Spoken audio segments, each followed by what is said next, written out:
வேதாரண்யம் அருகே விபத்து, பள்ளிச்சுவரிலிருந்து மாணவர் சாவு. ராஜபாளையம் பள்ளிச்சுவரிலிருந்து 4 மாணவர் பலி, 7 பேர் படுகாயம். திருவையாற்றில் பள்ளிச்சுவரிலிருந்து 4 மாணவர் சாவு, 7 பேர் படுகாயம். ஆரணியில் மின்சாரம் பாய்ந்து LKG மாணவன் சாவு. அம்பத்தூரில் பள்ளி மாணவன் சாவு, தலைமை ஆசிரியர் கைது. சாக்கடை மணலில் சிக்கிய ஆட்டோ கவிழ்ந்து பள்ளி மாணவர் சாவு.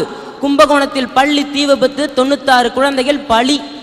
இதுக்கெல்லாம் காரணம் பேராசை, சுயநலம், அலட்சியம், அறியாம மற்றும் குறிப்பா இன்றைய கல்வி முறை. இந்த கல்வி முறை தான் தஞ்சாவூர் விவசாய துபாய் ஷேக்கோட 6வது மனைவியோட பிள்ளைக்கு ஆயா வேலை பார்க்க அனுப்புது. இந்த கல்வி முறை தான். இந்த கல்வி முறை தான் மேகாலயா, ஜார்க்கண்ட் சப்பை மூக்கு பெண்ண ஈரோடு ரெஸ்டாரண்ட்ல தட்டு கழுவ வைக்குது. 5-6 வயசு சின்ன குழந்தைகளை சிக்னல்ல நின்று ரைம்ஸ் புத்தகம் விற்க வைக்குது. இந்த கல்வி முறை தான் உத்தரப்பிரதேச சிறுவர்களை நீலகிரி தேயிலை தொழிற்சாலைகள்ல வேலை செய்ய வைக்குது.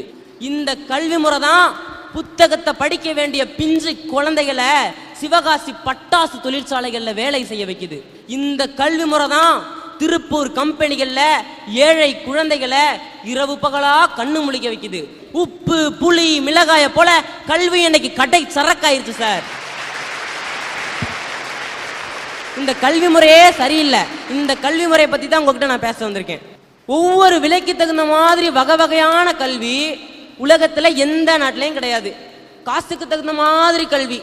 நிறைய பணம் வச்சிருக்காங்களா அவங்களுக்கு ICSE கல்வி முறை. அதை விட கொஞ்சம் கம்மியா பணம் வச்சிருக்காங்களா அவங்களுக்கு CBSE கல்வி முறை. அதை விட கொஞ்சம் கம்மியா பணம் வச்சிருக்காங்களா அவங்களுக்கு மெட்ரிகுலேஷன் கல்வி முறை. ஒண்ணுமே இல்லாத எங்க மாதிரி ஏழை குழந்தைங்க அரசு பள்ளியில ஒரு கல்வி முறையில படிக்கிறாங்க. இதுதான் சார் இன்றைய கல்வி முறை. தேவையில்லாத விஷயங்களை வெளிநாடுகள்ல இருந்து காப்பி அடிச்சு அவங்க மாதிரி ட்ரெஸ் போடுறோம், அவங்க மாதிரி பீஸா பர்கர் சாப்பிடுறோம், அவங்க மாதிரி டிஸ்கோத்தே போறோம்,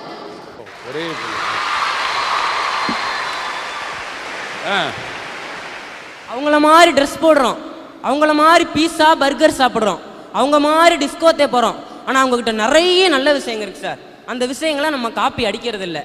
அது என்னன்னா அங்க எல்லாத்துக்கும் ஒரே மாதிரியான சமமான கல்வி முறை தான் இருக்கு. மந்திரிகளோட குழந்தைகளா இருந்தாலும் சரி, பெரிய பணக்கார வீட்டு குழந்தைகளா இருந்தாலும் சரி, ஆடு மாடு மேய்க்கிறவங்களோட குழந்தைகளா இருந்தாலும் சரி, ஒரே கல்வி முறையில ஒரே ஸ்கூல்ல ஒன்னா உட்காந்து படிக்கிறாங்க. ஆனா நம்ம நாட்டுல மந்திரிகளோட குழந்தைகளும் பெரிய பணக்கார வீட்டு குழந்தைகளும் எங்க படிக்கிறாங்க? சாதாரண கூலி தொழிலாளி குழந்தைகளும் ஆடு மாடு மேய்க்கிறவங்களோட குழந்தைகளும் எங்க படிக்கிறாங்க? நீங்களே சொல்லுங்க சார். குழந்தைங்க கிட்ட இருக்க ஒரு ஏற்ற தாழ்வுகளையும் ஏழை பணக்காரர் என்கிற வேறுபாட்டையும் நீக்கிறது தான் ஒரு கல்வி முறையோட பயன். அதுதான் அதோட வேலை. ஆனா இந்த கல்வி முறை மேலும் மேலும் ஏற்றத்தாழ்வுடைய ஒரு சமுதாயத்தை தானே சார் உருவாக்குது. சபாஷ். ஒரு ஸ்கூல்ல ஒரு குழந்தைய சேர்க்கறதுக்கு திறமை அளவுகோலா வச்சா அதுவே தவறு. ஆனா இன்னைக்கு நிறைய பள்ளிங்கள்ல வசதி தான் சார் அளவுகோலா இருக்கு. AIE 1 2 3 ரெயின் ரெயின் கோவே இது எல்லாத்தையும் காசு கொடுத்தா நம்ம வாங்குறோம். இதுக்கு பேர் கல்வியா சார்? வியாபாரம். கல்வி வியாபாரம் ஆயிடுச்சுன்னா வாழ்க்கையே சுடுகாடு தான் சார். லட்சக்கணக்கில் பணம் செலவழிச்சு கோடி கணக்கில் சொத்தை வாங்கி குவிக்கிறதுக்காக குழந்தைங்களுக்கு கல்வியை கொடுக்குறீங்க. அவ்வளோ செலவழிச்சு படிக்கிறதுனால தான் அவன் படிச்சு முடிச்சோன்னே லஞ்சம், ஊழல், வரதட்சணை இதெல்லாம் செய்யறாங்க. வேறு ஃபுல்லா விஷத்தை ஏத்திடுறீங்க. அப்ப பழம் மட்டும் இனிக்குமா?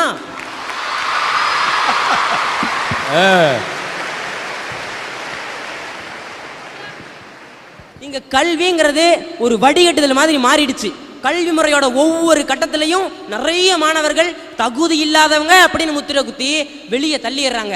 இவங்க எல்லாருமே என்ன மாதிரி ஏழை குழந்தைங்க.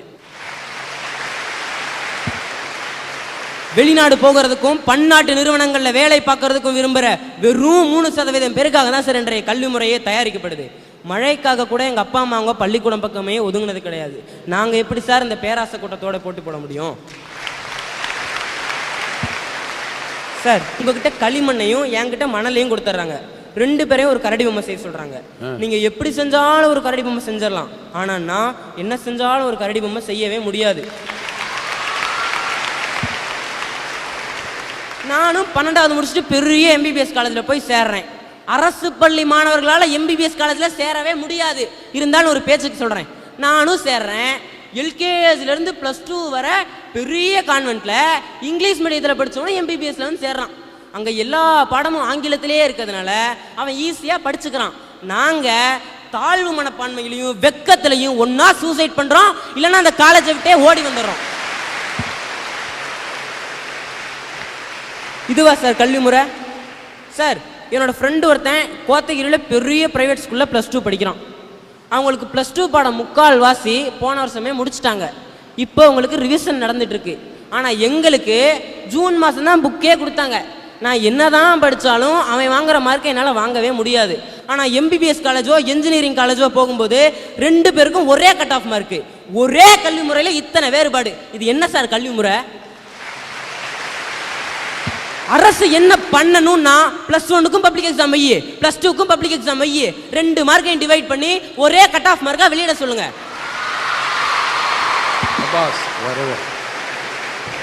இல்லைன்னா அரசு பள்ளிகள்லையும் +2 பாடங்களை +1ல இருந்தே நடத்த சொல்லுங்க. அப்பதான் என்ன மாதிரி ஏழை குழந்தைகளுக்கும் எம்பிபிஎஸ்ல இன்ஜினியரிங்ல ஃப்ரீ சீட் கிடைக்கும்.